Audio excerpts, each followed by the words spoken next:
these years, Jerry Mitchell has helped redeem that reputation. Jerry, talk about what you've been up to. A lot. Well, I do want to say something.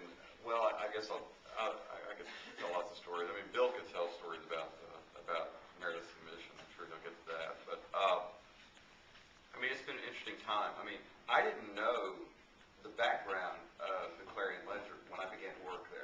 It was just a job, you know. And I heard good things about the paper. The paper won the Pulitzer, and it's like, okay, great, you know. I'm going to go over here. And the guy I'm from Texarkana originally, and the guy who was editor of Texarkana paper said, hey, come over here, work for the Clarion-Ledger. I'm like, okay. You know, and so here I moved to Jackson, Mississippi. I had no idea the background of the paper. You can imagine my surprise several years later when I'm getting these leaks of the Sovereignty Commission, which you may know, or may not know, was a state segregationist agency here in Mississippi. Of course, the legislature didn't want any of that coming out, so they sealed all the records. And I don't know if you're like me, but if someone tells me I can't have something, I want it like a million times worse, or that way. And so I began to get leaks of those papers, and what they showed, you know, was it just showed horrible stuff about the Clarion-Ledger and Daily News too. And they actually were getting the reports directly. The paper was like getting the reports directly, and they were actually like printing some of the stuff just verbatim and things like that. It was really bad. So here I am, you know, reporting on all this, or starting to report on this, and I'm like, oh my gosh, how horrible our newspaper was. So it was really an eye-opening experience to not even know that about your paper. I will say on the positive side of it, that was one of the things I insisted on. We did our package of stories in January of 1990. I said, we have to report on ourselves. And so we did. We actually did a story about what was going on. That in these reports from the Sovereignty Commission were going directly into print, had all these different examples of racial propaganda and other things that they would basically take verbatim and just put in the newspaper to try to discredit people, to smear people. I mean, it was really awful. And you talked about Nazi Germany earlier, and you can't help but think about that kind of thing. And so that was pretty eye-opening. It's been an eye-opening experience. And so I started, that was kind of the beginning of my journey. I began writing about these. Basically, I found out that at the same time the state of Mississippi was prosecuting Byron D. LeBecq for the killing of Medgar Evers.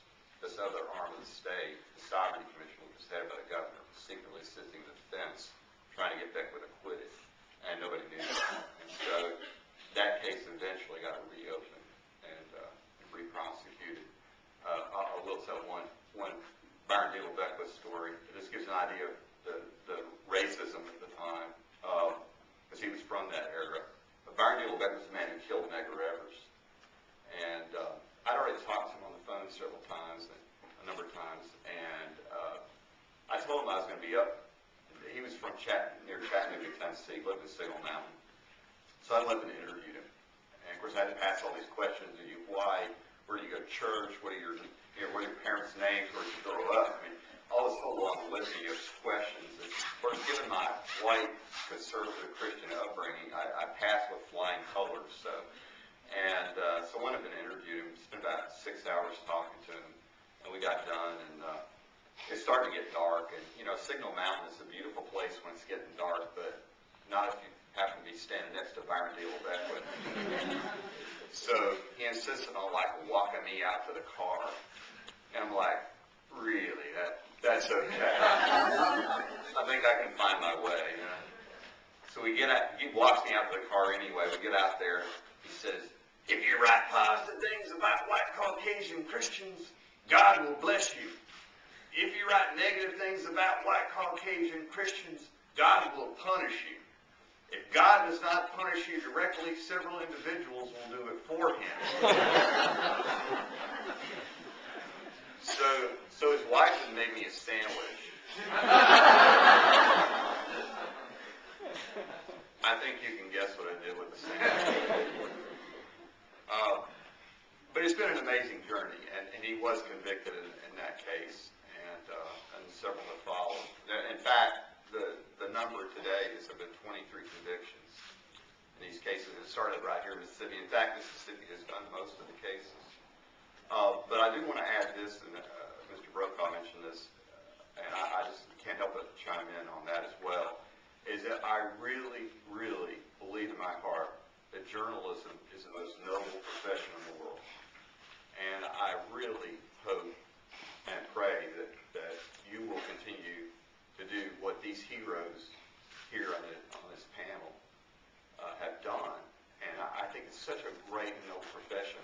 It's more than just, we're more than stenographers, okay? It's more than blogging, what we do. We're about telling the truth and documenting that truth and sifting through that and finding truth. It's a tough job. It's not an easy job. But that's what the people here were willing to do.